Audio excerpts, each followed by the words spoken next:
বাঁকা পথে ছুটে চলে চট্টলা বিশ্ববিদ্যালয়ের পথে আমাদের সবার প্রিয় শাটল ট্রেন। এ কি শুধুই ট্রেন, নাকি অজস্র জীবনের গল্প, অগণিত স্বপ্ন? কত জীবনের শুরু শেষ এইখানে, গল্প আড্ডায় কত দ্রুত সময় বয়ে যায়। 22 কিলোমিটারের দীর্ঘ পথ অনেক স্বল্প মনে হয়।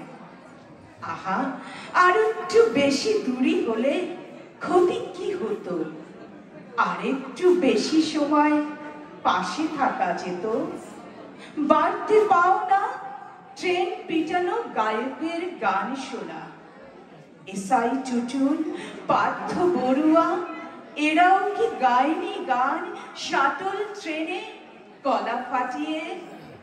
কত কবির কবিতা পেয়েছে অমরতা শাটল ট্রেনে লিখে। সময়ের আলোচিত উপন্যাসিক বিশ্বজিৎ, সেও কি লেখেনি গল্প চলন্ত ট্রেনের জানলার ধারে বসে?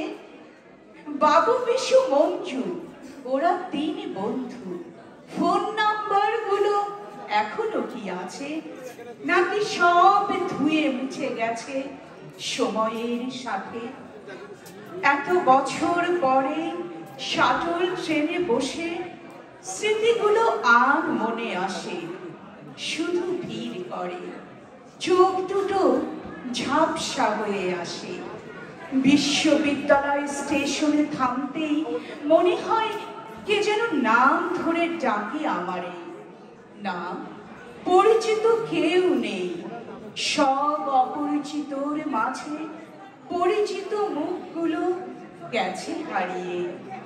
শুধু আছে আমাদের অতি আপন সেই পুরাতন শাটল ট্রেন।